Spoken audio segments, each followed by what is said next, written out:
오늘 말씀은 사도행전 9장 32절로부터 43절까지 말씀입니다. 우리 함께 읽겠습니다. 때에 베드로가 사방으로 두루 행하다가 루다에 사는 성도들에게도 내려갔더니 거기서 애니아라 하는 사람을 만나매 그가 중풍병으로 상위에 누운 지 8년이라. 베드로가 가로되 애니아야, 예수 그리스도께서 너를 낫게 하시니 일어나 내 자리를 정돈하라 한데 곧 일어나니 루다와 샤론에 사는 사람들이 다 그를 보고 주께로 돌아가니라. 요바에 다비다라 하는 여제자가 있으니 그 이름을 번역하면 도르가라. 선행과 구제하는 일이 심히 많더니 그때에 병들어 죽음에 시체를 씻어 다락에 누이니라. 루다가 요바에 가까운지라 제자들이 베드로가 거기 있음을 듣고 두 사람을 보내어 지체 말고 오라고 간청하니 베드로가 일어나 저희와 함께 가서 이름에 저희가 데리고 다락에 올라가니 모든 과부가 베드로의 곁에 서서 울며 도르가가 저희와 함께 있을 때에 지은 속옷과 겉옷을 다 내어 보이거늘 베드로가 사람을 다 내어 보내고 무릎을 꿇고 기도하여 돌이켜 시체를 향하여 가로되 다비다야 일어나라 하니 그가 눈을 떠 베드로를 보고 일어나 앉는지라. 베드로가 손을 내밀어 일으키고 성도들과 과부들을 불러 들여 그의 산 것을 보이니 온 요빠 사람이 알고 많이 주를 믿더라. 베드로가 요빠에 여러 날 있어 시몬이라고 하는 피장의 집에서 유하니라. 아멘. 네, 우리 사도행전 9장 그러면은 이제 사도행전 9장에서 가장 우리가 기억에 남는 것은 그 사건은 무엇이냐면 바로 사도 바울의 회심입니다. 그래서 사도행전 9장 그러면 사도 바울의 회심의 장 이렇게 기록되어 있습니다. 처음에 성경을 볼 때 이제 9장 다음에는 바로 그 다음에는 사도 바울의 그 전도 여행이 시작되겠거니라고 이렇게 생각했던 것도 사실입니다. 우리가 이제 뭐 사도행전 구석구석 1장에 뭐 2장에 뭐 이렇게 알지 못하면 회심한 다음에 바로 이제 그 전도 여행이겠거니라고 이렇게 생각하게 되죠. 그런데 그렇지 않습니다. 성경을 보면 9장의 뒷부분을 보면 이제 오늘 말씀 우리 읽은 말씀 보면 때에라고 이렇게 되어 있어요. 때에 어느 때겠습니까? 그러니까 그 사도 바울의 회심이 이루어지던 그때를 의미하는 거겠죠. 그것과 동시에라고 이렇게 얘기하는 거예요. 그러니까 성경을 보면 어떤 그냥 단편적인 이야기가 시간별로 이렇게 흩어져 있는 것이 아니라 여러 가지 이야기가 아주 입체적으로 배치되어 있다라고 이렇게 생각하면 됩니다. 그래서 사도 바울의 회심의 장면이 나왔지만 그와 동시에 또 예루살렘에서는 어떤 일이 이루어지고 있었는가 하는 것을 말씀해 주는 거죠. 분명히 사도들은 12사도를 말하는 거죠. 12사도들은 예루살렘 교회를 지키고 있었습니다. 그리고 이제 그 예루살렘 교회가 흩어져서 나아가면서 복음을 전하게 되죠. 그 복음을 전하는 것에 대해서 제일 먼저 그 기록된 것은 빌립의 이야기 아니었습니까? 빌립의 이야기. 그래서 빌립이 사마리아로 갔고 예루살렘에서 가사, 지금의 그 가자 지구로 가는 길에서 바로 이디오피아의 내시 간달라를 만나게 되는 거죠. 그렇게 복음을 전하는 것.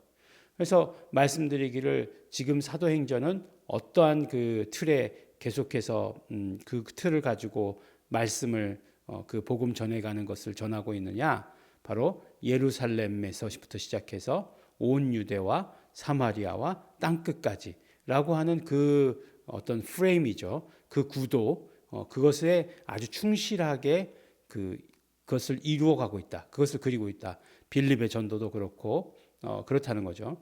빌립의 전도 이야기 다음에 그 사도 바울의 회심의 이야기가 나오더니 또 이제는 베드로의 이야기로 돌아갔어요. 근데 베드로의 이야기를 들으면 중풍병자 고쳤구나. 죽은 사람 살렸네라고 이렇게 얘기할 수 있겠지만 그런데 그가 이런 이적들을 행했던 지역을 우리가 지도를 통해서 이렇게 찍어보면 그것도 참 재밌다는 거예요. 처음에 뭐라고 얘기했습니까? 애니아라고 하는 중풍병자의 그 중풍병자를 만난 곳이 어디예요?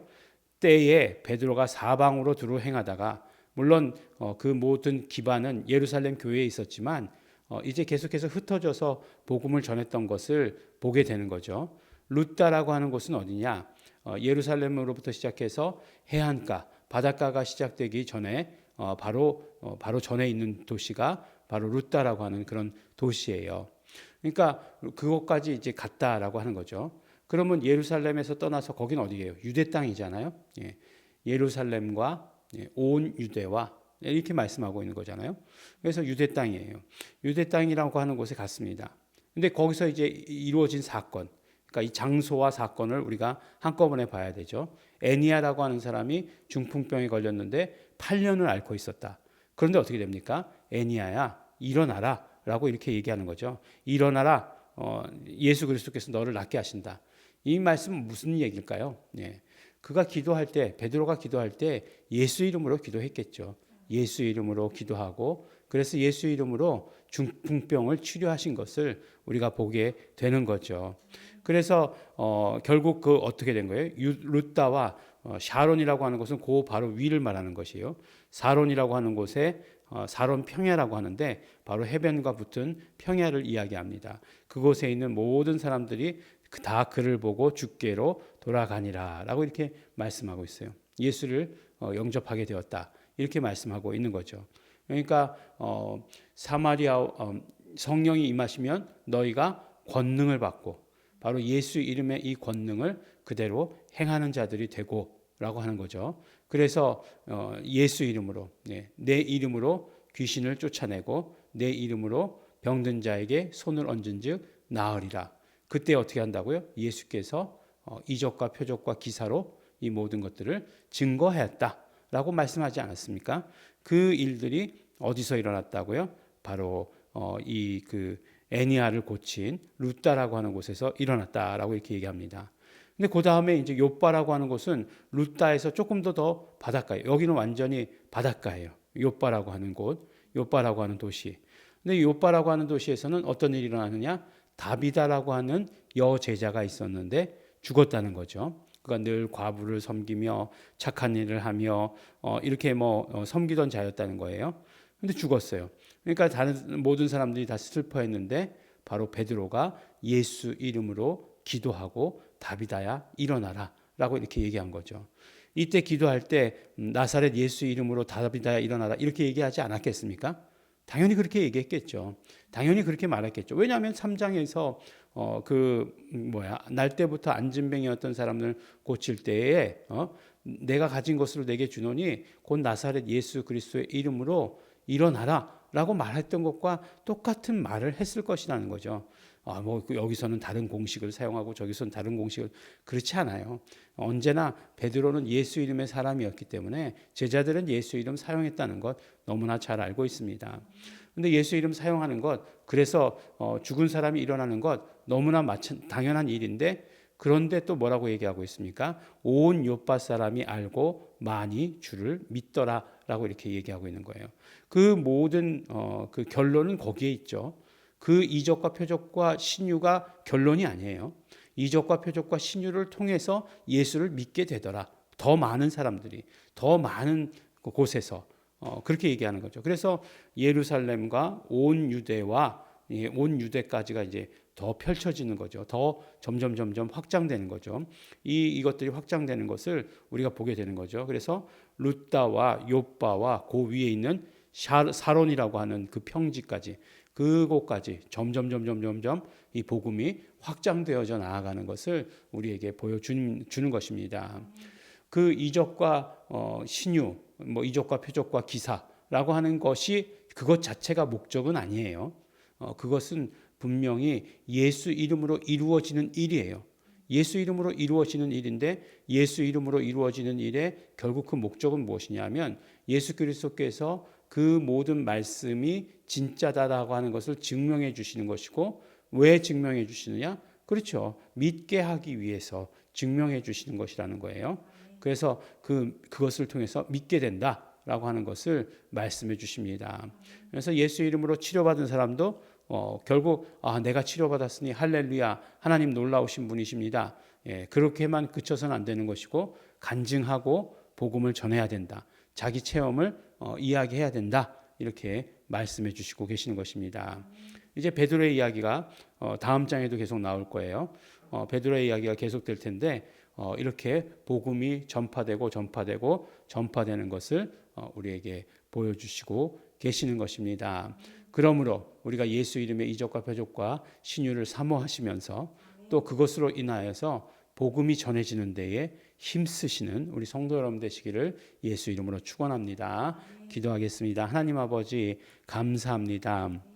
이 악한 세대가 이적을 구합니다. 하나님 아버지, 그러나 그 이적보다 더 중요한 것, 우리가 예수를 알고 예수를 믿게 하여 주시옵소서. 하나님 아버지, 오직 이적과 표적과 신유가 그 모든 것에 증거가 되는 것을 우리는 또한 알고 있습니다. 하나님 아버지, 우리 정말 이 증거 받았사오니 전하는 자 되게 하여 주시옵시고, 하나님 아버지, 예수 이름을 마음껏 부르는 자들 될 수 있도록 축복하여 주시옵소서. 하나님께 영광 돌리게 하여 주시옵소서. 감사드립니다. 예수님 이름으로 기도드렸습니다. 아멘. 그러므로 성령님 말씀 주시옵소서. 복음 전하게 하여 주시옵소서. 언제나 예수 이름 증거하는 자 되게 하여 주시옵소서. 예수 이름 증거할 때 성령님 보증하여 주시어서 이적과 표적과 신유가 충만케 하여 주시옵시고, 그것으로 인하여서 많은 사람들 믿게 되는 놀라운 역사가 지금 오늘날 우리에게 이루어지게 하셔 주시옵소서. 다시 통성으로 기도하시겠습니다.